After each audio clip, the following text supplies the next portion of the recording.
हम अपने वचन जो मैं बांटने जा रहा हूँ, जैसा कि अभी जो ट्रेंडिंग टॉपिक चल रहा है, जान सकते हैं आप लोग किसके बारे में मैं बात करना चाह रहा हूँ। या जैसे हमने आराधना में भी आज देखा कि जो है मूसा और इस्राएली प्रजा और परमेश्वर के किए गए कार्यों का वर्णन था। तो मैं भी चाहता हूँ कि मैं उसी वचन को जो है आपके बीच में शेयर करूँ, ताकि जल्दी से वो दिमाग में असर करे और ज़्यादा इंटरेस्ट से जो है आप लोग सुने। तो मैं बात कर रहा हूँ गिनती चैप्टर्स की या गिनती बुक की, नंबर्स। तो हम गिनती पुस्तक की बात करना चाहूँगा मैं, जैसा कि अगले संडे इसके लिए क्विज भी है और बहुत सारे यहाँ पे जो प्रत्याशी है क्विज के बैठे हुए प्रतिभागी जो है। तो मैं आशा करता हूँ कि जो है चीज़ें आपके और आगे काम भी आएंगी। मैं भी खुद एक प्रतिभागी हूँ उसमें। तो हम बात करेंगे गिनती के अध्याय में से बहुत सारी चीजें तो ऑलरेडी जो है प्रकाश ब्रदर के द्वारा हमें समझाई गई है, बताई गई है।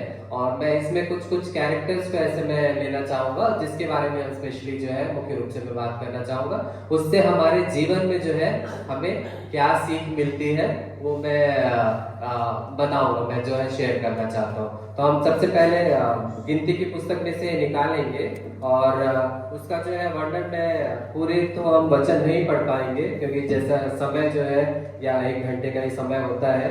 तो उसमें से कुछ कुछ मुख्य वचन जो है हम देखेंगे, मुख्य मुख्य किरदार के बारे में मैं वर्णन करना चाहूंगा और उसके बारे में हम जो है सीखेंगे। तो हम देखते हैं गिनती में अगर आउटलाइन बताया जाए तो ये इतिहास जो है इसका इस्राएली प्रजा के 40 वर्षों का, जो उनकी इस्राएली प्रजा है वह कैसे जंगल में घूमती है या फिर परमेश्वर उनकी कैसे सहायता करता है, परमेश्वर का अनुग्रह और साथ में दंड भी हम देखते हैं इन चैप्टर्स में। और शुरुआत में हम देखते हैं कि इन चैप्टर्स के जैसे मुख्य रूप से मैं 3 या 4 भागों में बांटूंगा। तो पहला भाग हो जाता है इसका पहला चैप्टर से 10वां चैप्टर तक जो है सीने पर्वत में वो आप वहीं पे घूमते रहते हैं। जैसे हम देखते हैं कि मिलाप वाला तंबू कब खड़ा किया था। आप लोग, मैं चाहता हूँ कि आप लोग भी साथ में बोलते जाए, क्योंकि अभी तक इतना रीडिंग किया है जैसे गिनती के अध्याय में, तो साथ में इंटरेक्शन सेशन ज्यादा हो तो बेटर है, क्योंकि मैं भी सीख ही रहा हूँ, आप लोग भी सीख ही रहे हैं। तो साथ में हम बातें करते जाएंगे। परमेश्वर ने मिलाप वाला तंबू कब खड़ा किया था, अगर मैं पूछूं तो दूसरे साल के पहले वर्ष में खड़ा किया था। परंतु मूसा को सीने पर्वत पर कब दर्शन दिया था, या फिर हम बोले कि सीने पर्वत में कब उसने जनगणना के बारे में बात करते हैं हम मेनली गिनती में। तो प्रथम जो है जनगणना, प्रथम बार गिनती कब की गई थी और कहाँ की गई थी, तो हम देखते हैं सीने पर्वत पर दूसरे वर्ष के दूसरे महीने के पहले दिन। तो हम ये देखते हैं, तो जनगणना से शुरुआत होता है इस चैप्टर्स का। पहला चैप्टर जो है स्पेशली जनगणना के बारे में बताता है, इस्राएली प्रजा और उनकी जनगणना कैसे हुई। और उसके बाद जैसे जैसे हम आगे बढ़ते जाते हैं तो मिलाप वाले तंबू के बारे में चर्चा होती है। फिर उसके बाद हम देखते हैं कि पूर्व दिशा में कौन है, पश्चिम दिशा में कौन है, दक्षिण में, मध्य भूमि में, मध्य में कौन है, इसके बारे में चर्चा करता है। तो सबसे पहले हम जनगणना के बारे में आते हैं। तो हमने देखा कि दूसरे वर्ष के दूसरे महीने के पहले दिन में जो है जनगणना होती है। और पूरे कितने पुरुष की जनगणना होती है, मतलब मुख्य रूप से जनगणना होती है कितने, जो 20 या 20 वर्ष से अधिक जो सैनिक, मतलब जो युद्ध लड़ सकते हैं, उनके बारे में जनगणना होती है। तो ये कितने लोग थे टोटल, 6,03,550 सैनिक। तो इतने सैनिकों की जो है जनगणना होती है पहली बार में। तो इसमें हम देखते हैं इस जनगणना में जो इस्राएली प्रजा जो मुख्य रूप से युद्ध लड़ने के लिए जो पुरुष होते हैं उन्हीं की जनगणना की जाती है। उसके बाद हम देखते हैं कि किन किन को किस क्रम में जो है परमेश्वर तैयार करते हैं। मिलाप वाला तंबू है, अगर मिलाप वाला तंबू के बारे में हम बात करें तो उसमें मुख्य रूप से 3 भाग होते हैं, जैसे कि सबको पता है। आउटकोट जो कि बाहरी आवरण बोलते हैं, आंगन बोल सकते हैं। उसमें क्या क्या चीजें होती है, बलिदान करने के लिए जो वो रहता है, और धोने की एक टंकी होती है, जो कि मुख्य रूप से कौन से पदार्थ का बना होता है, कांस्य पदार्थ या ब्रॉन्ज का बना होता है। उसके बाद जो है पवित्र स्थान आता है। उसके बाद जो अंदर में है अति पवित्र स्थान। तो पवित्र स्थान में भी जो है मुख्य रूप से 3 चीजें होती है। उसमें कौन कौन सी चीजें होती है, एक धूपदान की वेदी होती है, एक स्तंभ होता है, और एक जो 12 रोटी की जो है मेज होती है, जो पवित्र स्थान में होती है। और उसके अंदर में जो है अति पवित्र स्थान के बारे में होता है। अति पवित्र स्थान में क्या क्या चीजें होती है, वहां पे वाचा का संदूक होता है। वाचा के संदूक में मेनली क्या क्या है, जो 10 तख्तियां हैं, आरोस रॉड है जो खिलती है जिसमें बादाम फूलते हैं, और मन्ना है ना, मन्ना का जो है वो पात्र है। तो ये मिलाप वाले तंबू के बारे में। अब उसकी संरचना के बारे में बात किया जाए, जैसे कि पिछले सप्ताह में भी हमने देखा था, उसकी संरचना जो है वह जो लंबाई है 20 खंबे है। टोटल कितने खंबे, टोटल 60 खंबे होते हैं। 20 खंबे जो है उसकी लंबाई है, चौड़ाई जो है उसके 10 खंबे है, और बीच में जो है गेट है। गेट जो है पूर्व दिशा की ओर जो गेट है वो 4 स्तंभ होते हैं। उसमें अगर हम उसके वर्णन करें, अगर वो उसकी जो लंबाई चौड़ाई के बारे में भी, तो हम जानते हैं कि प्रत्येक खंबे के बीच की दूरी है 5 मोरल जो बोलते हैं। तो टोटल कितना हो गया, लंबाई में 100 मोरल, और इधर पे 50, चौड़ाई 50 हो गया उसका जो, और उनके बीच में आपस में एक एक खंबे का डिस्टेंस जो था वह 5 मोरल था। तो इतना जो है हमें संरचना के बारे में पता चल गया। और अगर हम वर्णन करना चाहे तो पूर्व दिशा में कौन कौन रहता है वो भी हम देख लेते हैं। वो यहूदा है, इस्साकार है और जुबूलून है। और सबसे पहले पूर्व दिशा में जो है ऐसे बढ़ते चला जाता है। तो उसके बाद दक्षिण दिशा में बोला जाए तो कौन कौन रहता है, रूबेन के गोत्र, शिमोन और गाद। तो बीच में जो है रहते हैं लेवी लोग रहते हैं, और उसके बाद पश्चिम और उसके बाद उत्तर। तो इस प्रकार जो है 12 गोत्र, ये 12 गोत्र कहाँ से आए, अगर हम इतिहास देखेंगे तो 12 गोत्र जो है याकूब के जो है सारे बच्चे हैं, सारे गोत्र जो है याकूब के बच्चे। जैसे हमको पता है याकूब के जो है टोटल 12 बच्चे थे, और उसमें एक लड़की थी दीना और एक लड़की थी। 12 जो लड़के थे सारों का गोत्र बनाए गए। यही जो इस्राएली गोत्र में से एक एक लोग जो है प्रधान हम देखते हैं उसमें, जैसे रूबेन का हो गया, और ये सब लोगों का जो है गोत्र और उसके प्रधान के बारे हम देखते हैं। तो इसके प्रधान लोग ये जो है इसको लीड करते हैं, मतलब वो जो इस्राएली प्रजा को लीड करते हैं। यहाँ तक हमने देखा जो है ये इंट्रोडक्शन एक हो गया कि कितने गोत्र लोग गए, और उसमें कितने कितने लोग पूर्व दिशा में, पश्चिम दिशा में, उत्तर दिशा में, और सेंटर में जो थे लेवी प्रजा थी, है ना। लेवी प्रजा में लेवी के बच्चों, लेवी का भी जो है इसमें वर्णन किया गया, उनकी भी संख्या बताई गई है, जनगणना बताई गई है ना। लेवी के कौन कौन बच्चे होते हैं, एक तो गेर्शोन हो गया, दूसरा कहाती हो गया, और तीसरा मरारी। तो इनके कार्य के बारे में भी हम सबको ज्ञात है कि ये क्या क्या कार्य करते हैं। इन तीनों के गोत्र को जो मिला के कुल संख्या है वह है 22,000, 22,000 जो है गेर्शोनी, मरारी और कहात है। तो इनके कार्यों के बारे में भी हमें पता है कि महायाजक और जो याजकों का काम रहता है वह जो है पवित्र स्थान की जो है उनको पैकिंग करना है, एक तरफ से पर्दे और पवित्र स्थान के, और उनको ढोने का काम किसको दिया जाता है, कहाती लोग का, उनको ढोने का काम रहता है पवित्र स्थान में जो है। और जो लाइट वेट रहते हैं जैसे कि पर्दे हो गए, जैसे मंदिर मिलाप वाला तंबू भी जो है एक कर्टन से, पर्दे से बना है। तो लाइट वेट जो है पर्दे ढोने का कार्य किसका है, गेर्शोनी लोग का कार्य होता है। और मरारी लोग का काम जो होता है हैवी वेट वाले, आप ऐसे याद रख सकते हैं कि जो भारी स्तंभ और जो नुकीले हैं, ये सब चीजें जो है उनका वो मरारी लोग का कार्य है। तो इस प्रकार लेवी के 3 गोत्र हो गए, 3 जो है पुत्र हो गए, मरारी, गेर्शोन और कहाती, और उनके कार्यों के बारे में हमने देखा।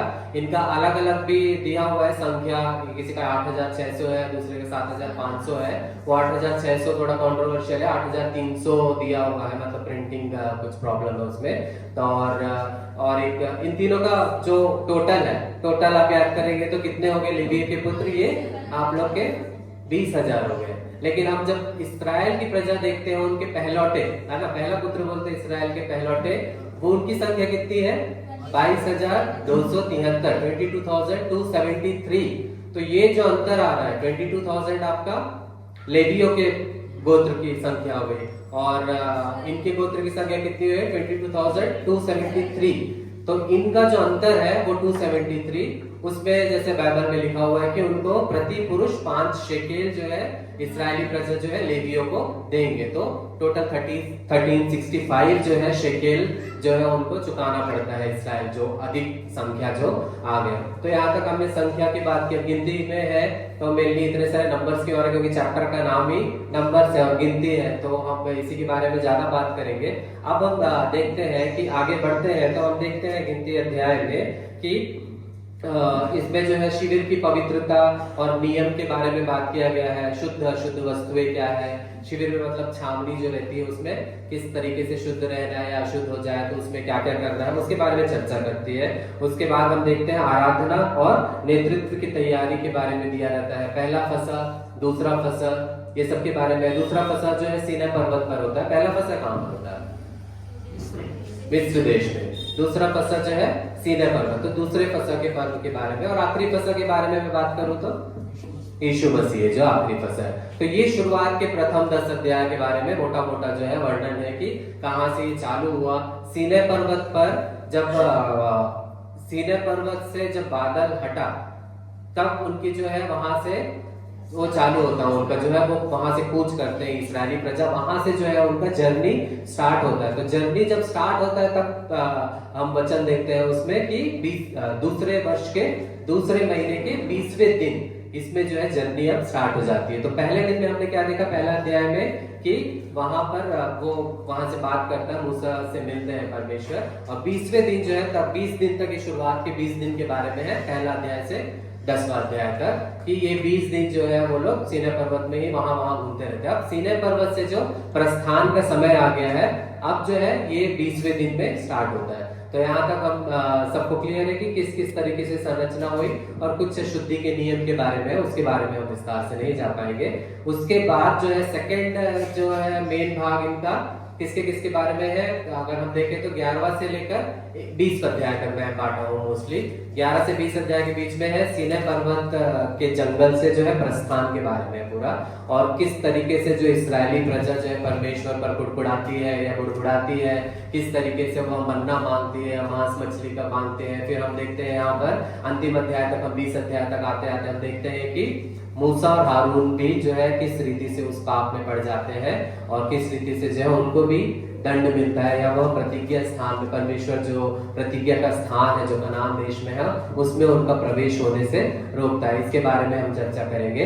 हम देखते हैं 11वां अध्याय से अगर हम शुरू करेंगे, उसमें हम एक एक कैरेक्टर के बीच में भी इसमें मरियम के बारे में आएगा या हारून के बारे में आएगा, उसको भी हम देखते हैं। पहला जो परमेश्वर का गुस्सा है कब फूटता है, यहीं पे पहला 11वां चैप्टर में जो है, जब इस्राएली प्रजा जो है गुड़गुड़ाने लगती है। इस्राएली प्रजा क्या करने लगता है, एक तो परमेश्वर उनका सीनै जंगल में इतना उनके खाने की व्यवस्था, पीने की व्यवस्था, उनको मिस्र देश के जो उस घोर जो है अन्याय होते रहता है उनसे बचाता है। फिर भी वह लोग जो है परमेश्वर पर या मूसा पर जो है गुड़गुड़ाते रहते हैं। इसी कारण इसको सनकुला ग्रंथम भी बोलते हैं हिंदी में, कि वो लोग गुड़गुड़ाते ही रहते हैं। एक तो गिनती जो है द्वितीय जनगणना और सनकुला ग्रंथम भी, जैसा कि पास्टर ने भी बताया था हमको, क्योंकि यह गुड़गुड़ाते रहते हैं। सबसे पहले वो गुड़गुड़ाते हैं किसके लिए,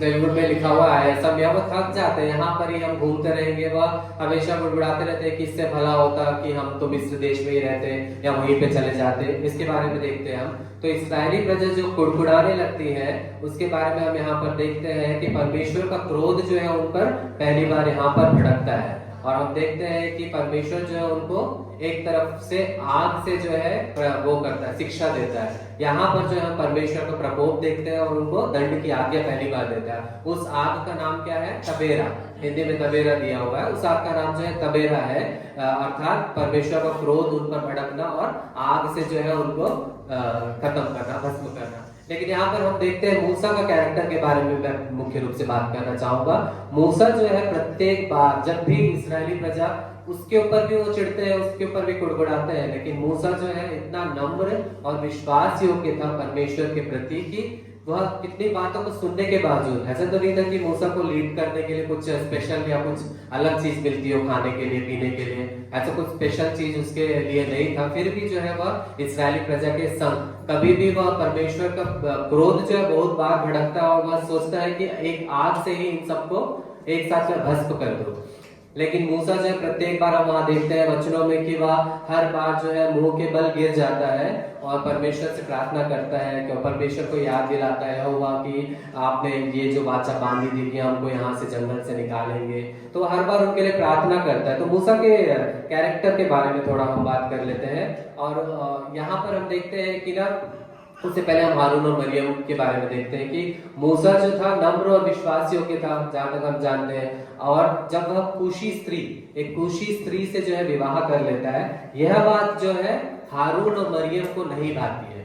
तब हारून और मरियम क्या करते हैं,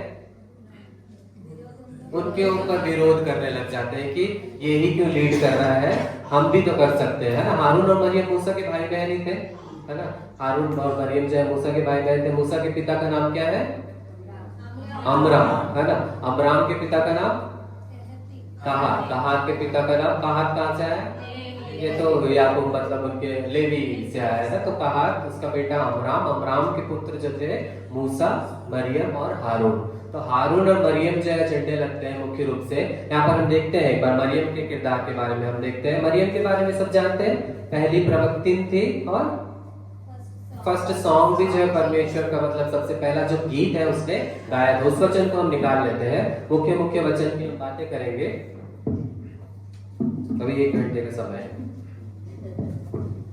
तो मरियम के बारे में हम निकाल लेते हैं ना। मरियम के बारे में हम निकालेंगे तो वचन उसका उत्पत्ति की किताब में शायद दिया हुआ है, या फिर मरियम के निर्गमन उसका 15, उसका 20 और 21 को निकाल के पढ़ेगा मेरे साथ।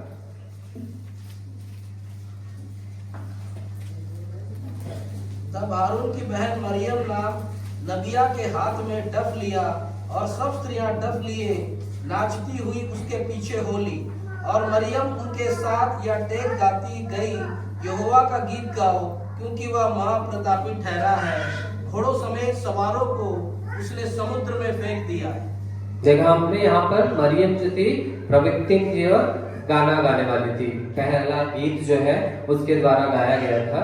और हम देखते हैं कि वह कहती है, वह ज्यादा चिढ़ती है तो परमेश्वर सबसे पहले सीधा सुन लेता है उनके संवाद को। जब हारून और मरियम बात करते रहते हैं तभी सीधा जो है उनके संवाद को सुन लेता है और उन पर जो है गुस्सा करता है। मिलाप वाले तंबू के पास में मूसा को, हारून को और मरियम को, तीनों को बुलाता है परमेश्वर यहोवा, और उनसे कहता है, उनका क्रोध उन पर भड़कता है। और मरियम को तो ऐसा श्राप देता है कि जिंदगी भर वह जो है कुष्ठ रोग से पीड़ित हो जाएगी, या श्वेत की तरह, हिम की तरह श्वेत हो जाएगी और सफेद हो जाएगी, पूरा कुष्ठ रोग से पीड़ित हो जाएगी। लेकिन फिर से मूसा जो है, मूसा का यहाँ पर फिर से एक नम्र स्वभाव और विश्वास योग्य हम जीवन देखते हैं कि मूसा जो है फिर से मुंह के बल गिर जाता है और परमेश्वर से प्रार्थना करता है कि यह भी जो है तेरे विश्वासी हैं तो इनको इतना बड़ा मतलब श्राप मत दे। तो परमेश्वर का जो है क्रोध थोड़ा सा ठंडा होता है वहां पर, और जो जीवन भर का उसको श्राप दिया रहता है मरियम को, उसको 7 दिन में बदल देता है। तो तब परमेश्वर कहता है कि केवल 7 दिन के लिए यह जो है कुष्ठ रोग से पीड़ित रहेगी, और तब तक जो है छावनी तो पवित्र स्थान है पूरा, तो इस छावनी में जो है प्रवेश नहीं करेगी तब तक, और तब तक छावनी के बाद बाहर रहेगी। तो इस प्रकार मरियम को जो है उसकी जो है सजा मिलती है, लेकिन मूसा के द्वारा वह सजा भी जो है कम हो जाता है। तो यहाँ पर हमने देखा, और हारून को क्यों उसी वक्त क्षमा, मतलब उसी वक्त जो है श्राप नहीं मिलता परमेश्वर का।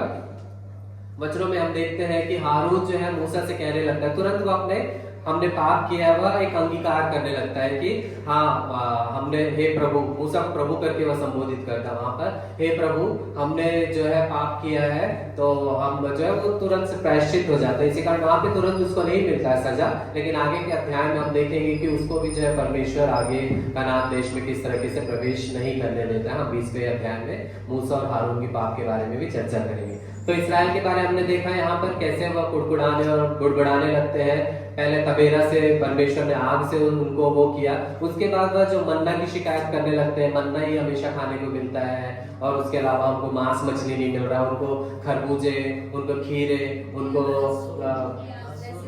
लहसुन प्याज ये सब याद आने लगता है कि हम तो वहां पे ये सब खाते थे, यहाँ पे तो केवल मन्ना मिल रहा है करके। तो परमेश्वर का जो है क्रोध फिर से उन पर भड़कता है, और परमेश्वर जो उनको वहां पे जो है उनका एक ग्रेवयार्ड, मतलब उनको जो है नष्ट, या फिर उनका क्रोध उन पर भड़कता है। और वहां पर जब ये सब मांगने लगते हैं ना, मांस मछली और ये सब, मूसा एक तरीके से अपने आप को निस्सहाय, मतलब मैं अकेला ही क्यों, इन सब इतनी सारी इस्राएली प्रजा है ना, लाखों में है, ये तो केवल पुरुष है, महिलाएं बच्चे सब मिला के तो कम से कम 10-12 लाख से ऊपर ही होंगे। उनकी संख्या का विवरण चूंकि नहीं दिया हुआ है, परंतु पुरुष ही 6,03,550 थे। तो इन सब का भार मुझे क्यों, ऐसे वो परमेश्वर यहोवा के सामने बोलता है, इनका सब भार मेरे ऊपर ही क्यों आ गया करके। तब परमेश्वर जो है यहोवा उनको, मूसा को कहता है कि तेरे लिए मैं 70 जो है मुख्य लोग या प्रधान या इनको मैं देता हूँ, 70 लोगों को, वह जो है तेरी सहायता करेंगे इनके जो है उनके भोजन के लिए या किसी के लिए, इन सब चीजों के लिए। लेकिन फिर भी उनका जो है गुड़गुड़ाना बंद नहीं होता है। परमेश्वर का क्रोध उन पर भड़कता है और वह उनको नष्ट करता है इसराइलियों को, जो ज्यादा वो करते रहते हैं। तब उनका जो है यहोवा ने उनको बड़ी मार से मारता है, दे तो देता है उनको, बटेरे बोलते हैं ना, जैसे कि वो मांस मछली के लिए बोलते रहते हैं, तो हिंदी में जैसे बटेरे दिया हुआ है, तेलुगु में पूरे, इंग्लिश में क्विल करके दिया है। क्विल मतलब एक जंगली चिड़िया का नाम होता है ना, एक जंगली चिड़िया होती है। तो परमेश्वर यहोवा उनको भरपूर मात्रा में जो है उस क्विल को या बटेरे को दे देता है, इतना दे देता है कि कम से कम बटेरे भी 2 हाथ ऊपर तक, मतलब इतना भर जाता है, इतने सारे चिड़िया उनको दे देता है, जाओ खाओ करके। तो 2 हाथ ऊपर तक भी बचा रहता है। कम से कम बटोरने वाले में भी 10 कटोरी, या उसको अलग से दिया, कटोरी तो नहीं दिया, 10 मेहार जो है उतना क्विल से भर जाता है। परंतु परमेश्वर, जैसे कि कहा हमने, दीन भी है और अनुग्रहकारी भी है, साथ में क्रोध भी जो है भड़कता है। तो हम देखते हैं कि उनको जब बटेरे उनके मुंह में ही थे, वो जो मछली उनके मुंह में ही रहती है, खाते रहते, तभी जो है परमेश्वर का क्रोध उन पर भड़कता है और वह उनको नष्ट करता है। उस स्थान का नाम जो है किब्रोत हतावा पड़ता है। किब्रोत हतावा का जो अर्थ है, मेरे ख्याल से अलग अलग थोड़ा सा दिया हुआ है इसमें, तेलुगु में दुराशा दिया हुआ है, हिंदी में जब मैंने उसको देखा है तो उसमें लालच की कब्र दिया हुआ है ना, ग्रेवयार्ड, ग्रीड का ग्रेवयार्ड मतलब लालच की कब्र दिया हुआ है, किब्रोत हतावा, है ना। तो किब्रोत हतावा उस जगह का नाम पड़ गया क्योंकि परमेश्वर का क्रोध उन पर भड़का और वह उनको खत्म किया और लालच की कब्र के नाम से यह जाना गया।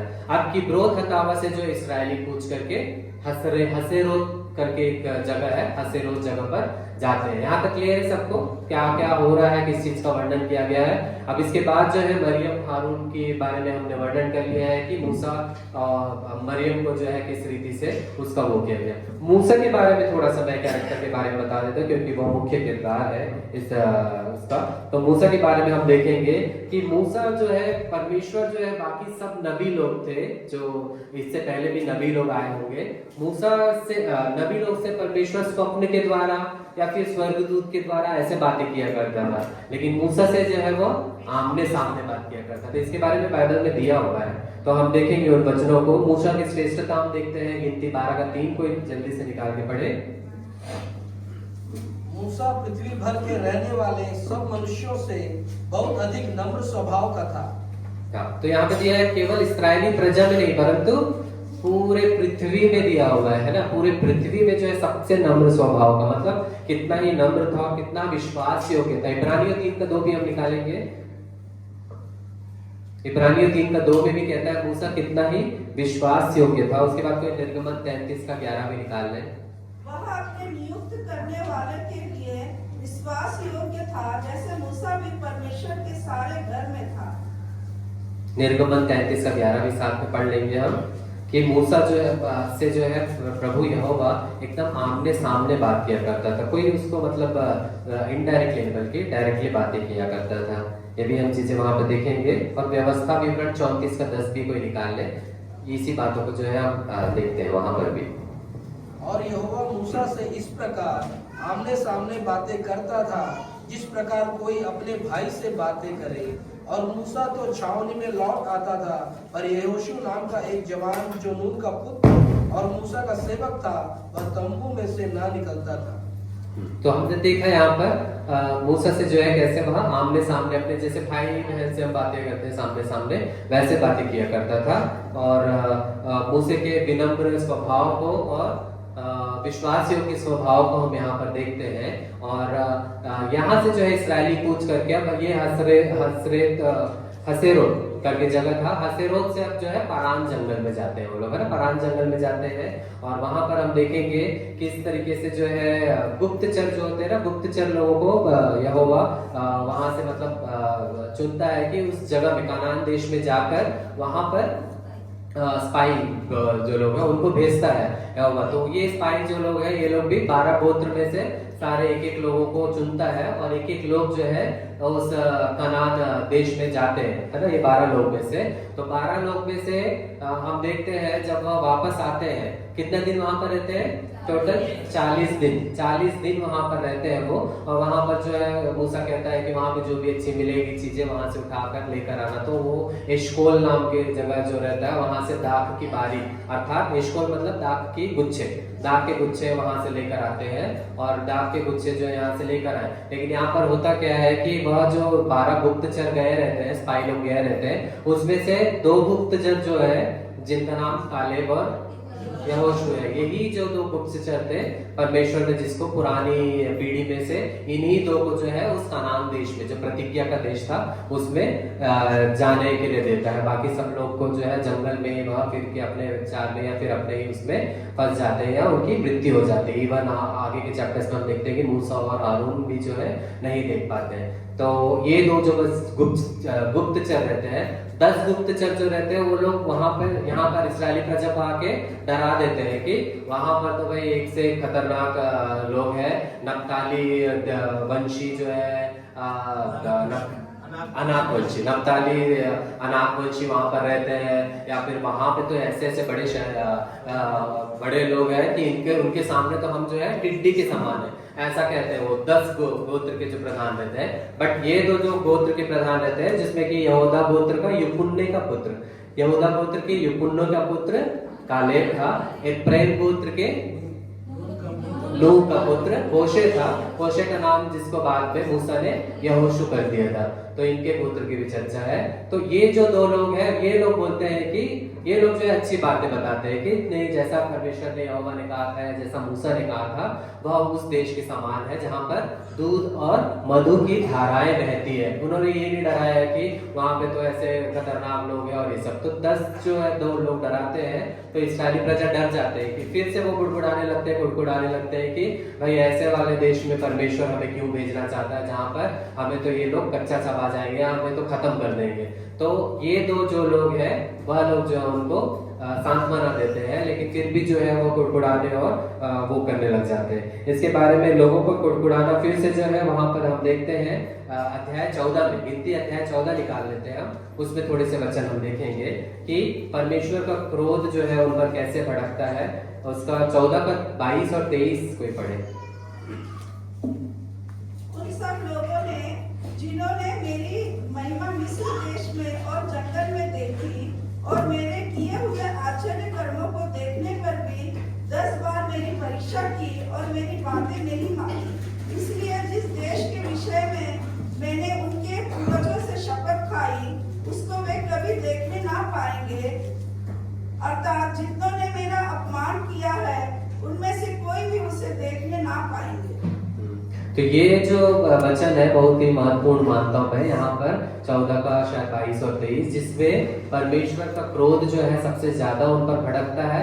यहाँ पर जो है परमेश्वर प्रण लेता है यहोवा की, मैं इन प्रजा में से जो इतने कुड़कुड़ा रहे, 10 बार मैंने इनकी सहायता की, लेकिन फिर भी यह जो है मेरे पर विश्वास नहीं कर रहे हैं। इसी कारण परमेश्वर का क्रोध उन पर सर्वाधिक यहाँ पर भड़कता है और परमेश्वर यहाँ पर प्रण लेता है कि वह 40 दिन गए थे गुप्तचर लोग वहां पर, 40 दिन रह के आते हैं, तो परमेश्वर बोलता है 40 वर्ष जो है ये जंगल में ही भटकते रहेंगे और उस प्रतिज्ञा देश में, कनान देश में कोई भी प्रवेश नहीं कर पाएगा एक्सेप्ट दोस 2 जो यहोशू और कालेब, इन 2 को छोड़कर, क्योंकि उन लोगों ने जो है अच्छी बातें बताई थी, तो उनको छोड़कर किसी को भी वहां पर प्रवेश नहीं करने दूंगा। यहाँ पर यहोवा जो है प्रण ले लेता है यहाँ पर। तो हम इस अध्याय में यही देखते हैं और इसके बाद हम देखेंगे कि किस रीति से जो है 15 से 17 चैप्टर में तो किस रीति से जो अनुशासन है, विद्रोह और अनुशासन के बारे में हम देखते हैं। अनजाने में किया गया पाप, या सप्त के दिन में एक जो व्यक्ति है वहां पर लकड़ी चुनते रहते हैं, मतलब सप्त के दिन में पुराने नियम में तो बहुत ही वो था कि सप्त के दिन में कुछ भी कार्य नहीं करना है, तो जो भी कार्य करता था उसका उल्लंघन करता था उसको भी यहोवा तुरंत वहां पर खत्म कर देता था। तो ये बातें हम देखते हैं उसके बाद की चैप्टर्स में। उसमें हम देखेंगे मेनली 16वां चैप्टर्स में हम देखते हैं कि इसमें जो है कोरह, दातान और अबीराम, ये 3 लोगों के बारे में देखेंगे। इस कोरह, दातान और अबीराम जो है, इनको कैसे, ये लोग कैसे उनके विरुद्ध हुए, मूसा के विरुद्ध हुए, और किस तरीके से जो है इनको यहोवा जो है शापित करता है। तो हम देखेंगे 16वें चैप्टर में कि कोरह जो था, कोरह के बारे में अभी मैंने बताया, कोरह किसका पुत्र था? इसहार का। इसहार का पिता कहात, तो कहात से आया इसहार, इसहार से आया कोरह। और इसी जनरेशन में हम देखते हैं, इसमें हम एक चीज देखते हैं कि भाई हमारा जो दादा परदादा अच्छा कार्य किए हैं, तो सारा गुण जो है उनसे हमको मिलके हम भी जो है उस अच्छे कार्य से हम भी जो है स्वर्ग के राज्य के वारिस नहीं होंगे। सब लोग जो है, सबके कार्य अलग अलग है, सब अपने अपने कार्य के अनुसार ही फल पाते हैं, ना कि अपने दादा परदादा से हमें जीन्स मिलता है, हमें बीमारियां मिलती हैं, डायबिटीज हो गया, हाइपरटेंशन, एलोपेशिया, ये सब चीजें तो हमें उनके जीन से मिल जाते हैं, लेकिन ये अच्छे कार्य जो है परमेश्वर हमें उनसे नहीं देगा, बल्कि अपने खुद के कार्य से हम जो है जाएंगे। क्योंकि कोरह अगर अच्छा कार्य किया है, कहात अगर अच्छा कार्य किया है, कहात का पुत्र इसहार, कहात का ही और एक पुत्र कौन था? अमराम। तो अमराम का पुत्र जो है मूसा था, और कहात का पुत्र ये इसहार का पुत्र कौन था? कोरह। तो हम देखते हैं बाइबल में इसहार और अमराम भाई भाई थे, सगे भाई, और इसहार का पुत्र कोरह और अमराम का पुत्र मूसा। तो मूसा और कोरह आपस में क्या हुए? कजन हो गए, भाई भाई। लेकिन दोनों का स्वभाव और व्यक्तित्व देखो कितना अलग है। कोरह जो है एक विद्रोह करने वाला, परमेश्वर पर विश्वास नहीं करने वाला, वह मूसा पर भी विश्वास नहीं करता। कजन होने के बावजूद, भाई होने के बावजूद बोलता है यही क्यों लीड करेगा, मतलब यही क्यों इस्राएली प्रजा को पूरा आगे लेकर जाएगा। वह अपने साथ में ये अबीराम के जो पुत्र रहते हैं ना, दातान और अबीराम, दातान और अबीराम जो है, उसके पिता का नाम क्या है? ओके। तो उनके जो है इन दोनों के साथ, और एक था वहां पे ओन करके है ना, ओन करके है, और एक उसमें, तो उनके साथ जो है पेलेत का पुत्र ओन है ना, पेलेत का पुत्र ओन है, और एलियाब का पुत्र, हिंदी में एलियाब का पुत्र दातान और अबीराम। ये सब लोग को मिला के कोरह जो है विद्रोह करता है, विद्रोह करता है कि मूसा ही क्यों इनको भीड़ को जो है आगे बढ़ाएगा करके। अब जो है विद्रोह को उनको क्या सजा मिलती है उसको देखते हैं। अब उसके साथ में जो है 250 जो है और भी लोग इसराइली लोग जुड़ जाते हैं, जो मेन रहते हैं नाम गरामी लोग, वो 250 लोग भी जो 250 मेंबर्स यहाँ पर इनके साथ मिलकर सब विद्रोह करने लग जाते हैं। तो सब विद्रोह करने लग जाते हैं, तो मूसा को भी यहाँ पर गुस्सा आता है। हमेशा जो है इसराइली प्रजा के लिए प्रार्थना करता है, परंतु मूसा को यहाँ पर गुस्सा आता है। मूसा जो है अब कहता है कि इनको जो है ऐसा हो कि जो पृथ्वी अपना मुंह खोल ले और सीधे सीधे ये जो है दफन हो जाए। परमेश्वर उनको वैसा ही पाप जो है दंड देता है, पृथ्वी का मुंह जो है खुल जाता है। और जीवित रहते हुए, यही लोग बाइबल में वर्णित किए गए हैं कि जीवित रहते हुए जो दफन हो गए थे, अर्थात कोरह के लोग, कोरह जो था उनकी फैमिली समेत, उसका सारा व्यापार, उसका सारा मनी या पैसा, सब कुछ उसका भूमि जो है निगल जाती है।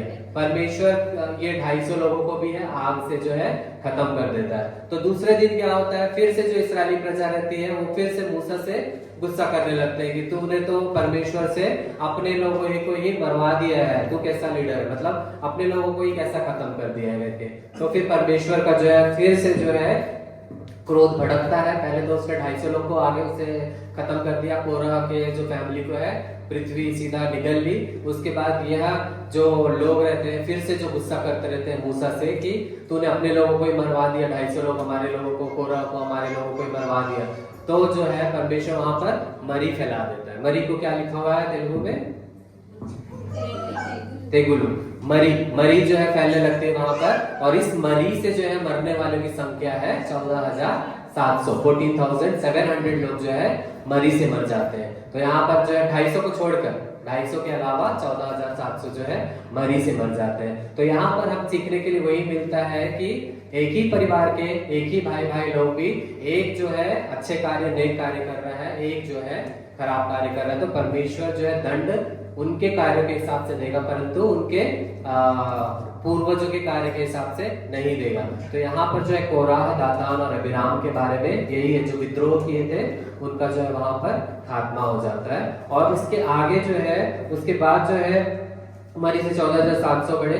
उसके बाद हम देखते हैं हारून की जो छड़ी रहती है ना, हारून की छड़ी मतलब लेवी एक गोत्र की छड़ी है ना, तो उसमें जो है फल उगने लगते हैं, उसी में बादाम फलने लग जाते हैं। तो हारून की छड़ी के बारे में थोड़ा सा दिया हुआ था, तो यहाँ तक हम देखते हैं इसमें। अब जो है जंगल में और भी जो है असफलताओं के बारे में हम देखते हैं, हम निकालेंगे उसके लिए 17वां अध्याय में हम देखते हैं कि पूरा जो है हारून की छड़ी के बारे में दिया हुआ है, उसको एक बार आप लोग रीड कर सकते हैं बाद में। उसके बाद हम देखते हैं मुख्य चैप्टर जहां पर मूसा, जो इतना अभी तक हमने देखा, विश्वास योग्य, नम्र और परमेश्वर सीधा आमने सामने बात करता, उसके द्वारा भी जो है क्रोध जो है उसके मन में आ जाता है, या क्रोध से वो क्रोधित होता है, और परमेश्वर जो है उसको भी किस तरीके से कहता है कि अब तू भी जो है कनान देश में कभी प्रवेश नहीं कर पाएगा। तो मूसा और हारून का पाप हम 20वें अध्याय में देखते हैं किस रीति से। वहां पर देखते हैं हम मूसा, अब इस्राएली लोग अभी तक क्या क्या मांग लिए, एक तो पहले वो मन्ना से नाराज हो जाते हैं, दूसरा जो है उनको मांस मछली खरबूजा खीरा ये सब चाहिए, प्याज लहसुन, तीसरी बार अब जो है पानी के लिए मांगते हो, यहाँ पर पानी के बारे में। अब पानी जो है वो मांगने लगते हैं कि हमको तो यहाँ पर पीने के लिए पानी भी नहीं मिल रहा है, फिर से वो कुड़कुड़ाने लगते हैं और कहते हैं कि इससे अच्छा होता कि हम मिस्र देश में रह जाते और वहां पर तो हमें खाने पीने सबकी व्यवस्था होती थी। अब पानी के बारे में मांगते हैं, तो यहाँ पर जो है मूसा जो है फिर वहां पर परमेश्वर उसको दर्शन देता है, वो पानी के बारे में मांगता है, तो उसे वह एक चट्टान के बारे में दिखाता है, और चट्टान जो है वहां पर उसको मूसा को क्या कहता है यहोवा कि इस चट्टान से बातें करना, वह तुझे पानी दे देगा। लेकिन मूसा क्या करता है, जो हाथ में छड़ी रहती है उससे 2 बार जो है उस पर मारता है। तो एक तरीके का जो है गुस्सा यहाँ पर दिखाता है कि इतने लोग कि मैं वो कर रहा हूँ। वो कहता भी है कि हम लोग क्या बस इस्राएली प्रजा से, वह अपने संवाद में कहता है बातों में कि क्यों हम क्या तुम्हारे लिए बस इकट्ठा करने के लिए, तुम्हारी ये इन चीजों को जो पूरा करने के लिए है क्या, हम बस इसी कार्य के लिए यहाँ पर क्या। एक तरीके का अभी तक जो नम्र स्वभाव था उसके पे थोड़ा सा गुस्सा यहाँ पे झलकने लगता है, और उस गुस्सा के द्वारा ही जो है वह परमेश्वर जो है उससे नाराज हो जाता है। जब परमेश्वर होगा उनको दर्शन देता है और कहता है कि मैंने तुझे बस इस चट्टान से बातें करके पानी निकालने के लिए कहा था, परंतु तुमने क्यों इसको छड़ी से मतलब 2 बार मारा करके।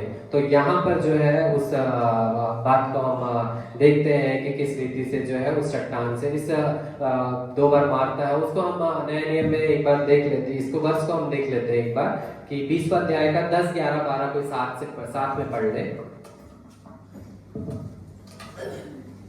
मूसा और हारून ने मंडली को उस चट्टान के सामने इकट्ठा किया। तब मूसा ने उससे कहा, हे दंगा करने वालों सुनो, क्या हमको इस चट्टान में से तुम्हारे लिए जल निकालना होगा। तब मूसा ने हाथ उठाकर लाठी पर चट्टान पर 2 बार मारी और उसमें से बहुत पानी फूट निकला, और मंडली के लोग अपने पशुओं समेत पीने लगे। परंतु मूसा और हारून से यहोवा ने कहा, तुमने जो मुझ पर विश्वास नहीं किया और मुझे इस्राएलियों की दृष्टि में पवित्र नहीं ठहराया, इसलिए तुम इस मंडली को उस देश में पहुंचाने ना पाओगे जिसे मैंने उन्हें दिया। उस सोते का नाम मरीबा पड़ा, क्योंकि इस्राएलियों ने यहोवा से झगड़ा किया था और वह उनके बीच पवित्र ठहराया गया। हाँ, तो हम यहाँ पर देखते हैं कि जो है जिसकी चर्चा भी मैंने की कि मूसा को जो है वहां पर जो है 2 बार लाठी से मारता है, तो उस सोते का नाम जो है मरीबा पड़ता है, क्योंकि इस्राएल जो है इसमें इस्राएल ने यहोवा से यहाँ झगड़ा किया था, वह उसके बीच पवित्र ठहराया गया था। तो इस मरीबा के बारे में भी हम यहाँ पर देख लिए हैं। और मरियम की जो मृत्यु है ऑलरेडी किस देश में हो गई थी, कादेश देश में हो गई थी। अब कादेश से जो है वह होर नाम के एक पहाड़ में या स्थान में जाते हैं, होर नाम के पहाड़ में है ना, वहां पर जो है हारून की मृत्यु होती है। होर नाम के पहाड़ में हारून की मृत्यु होती है। उस पहाड़ में जो है मूसा और हारून को जो है बुलाता है परमेश्वर यहोवा, और वहां पे होर नाम पहाड़ में उनकी मृत्यु हो जाती है। हारून की मृत्यु होती है, तो इस्राएली प्रजा जो है 30 दिन तक उसके लिए शोक मनाते हैं। 30 दिन तक हारून की मृत्यु के लिए शोक मनाते हैं, और उसके बाद जो है वह आगे जो है उनका यात्रा जो है आगे बढ़ता है, और कनानी राजा पर कैसे विजय होता है, होरमा के बारे में यहाँ पर जो है वर्णन किया गया है। उसके बाद अब होर पहाड़ से लाल समुद्र का मार्ग लेकर वह मोआब की ओर निकलते हैं। मोआब की ओर, है ना। वो बीच में एक वर्णन है एदोमी राजा के बारे में भी। इस्राएली प्रजा चाहती है कि एदोमी जो राजा रहता है उनसे कहती है कि हम जो है तेरे मार्ग से प्रवेश करेंगे, लेकिन वह वहां से प्रवेश करने के लिए अनुमति नहीं देता है। एदोमी जो रहता है वहां से अनुमति नहीं देता है, तो वह किनारे किनारे जो है निकल जाते हैं या निकलने की बात करते हैं। उसके बाद जो है वह आगे बढ़ते हैं अपने उसमें, और वहां पर हम देखते हैं कि वहां पर हम देखेंगे एमोरियों का राजा सिहोन करके रहता है और बाशान का राजा ओग। ये दोनों से जो है इस्राएली प्रजा को विजय मिलती है, अर्थात परमेश्वर जिनके साथ है वह उनको विजय के रास्ते पर लेके जाता है। क्योंकि इस्राएली प्रजा इतनी कुड़कुड़ाती है, बुड़बुड़ाती है, इतना जो है अवहेलना करती है, फिर भी परमेश्वर का जो आशीर्वाद है वह भी उनके साथ में चलता रहता है। इसी कारण जो है इन दोनों राजाओं से जो है सिहोन और ओग से जो है उनको विजय मिल जाती है। उसके बाद यह देखकर अगला हम देखेंगे कि मोआब का जो मैदान है, मोआब तक पहुंचे। अभी मोआब के मैदान में उनका ठहराव और उनके बारे में दिया गया है। यहाँ पे भी हम एक विशेष किरदार के बारे में देखते हैं, सभी ने सुना है उनका बारे में भी। मोआब देश में, मोआब देश का राजा कौन है? बालाम जो बालाक जो है मोआब देश का राजा है, और जो सिप्पोर का पुत्र है ना, सिप्पोर का पुत्र बालाक जो मोआब देश का राजा है।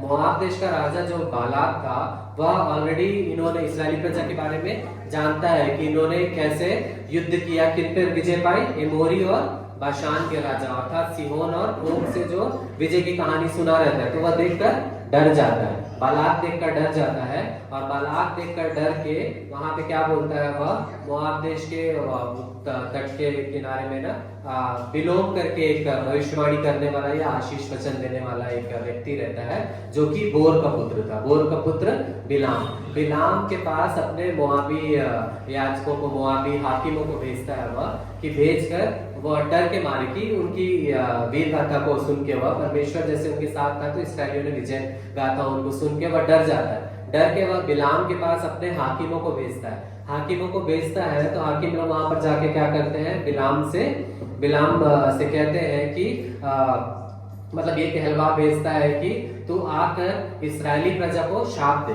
ताकि वह जो है युद्ध जो है हार जाए, है ना। तो इस्राएल जो सैनिकों की संख्या बहुत ज्यादा थी, उनके पास परमेश्वर का भी जो है आशीर्वाद था, तो आशीर्वाद उसको श्राप देने के लिए कहता है। तो बिलाम के बारे में हम यहाँ पर देखते हैं, बिलाम जो है बहुत ही अच्छा व्यक्ति था, अभी तक जो आशीष वचन देता था, बहुत ही अच्छे भविष्यवाणी भी करता था, अच्छे किरदार के बारे में देखा है। तो शुरुआत तो बिलाम की अच्छी हुई थी, लेकिन उसका जो अंत है वह अच्छा नहीं था।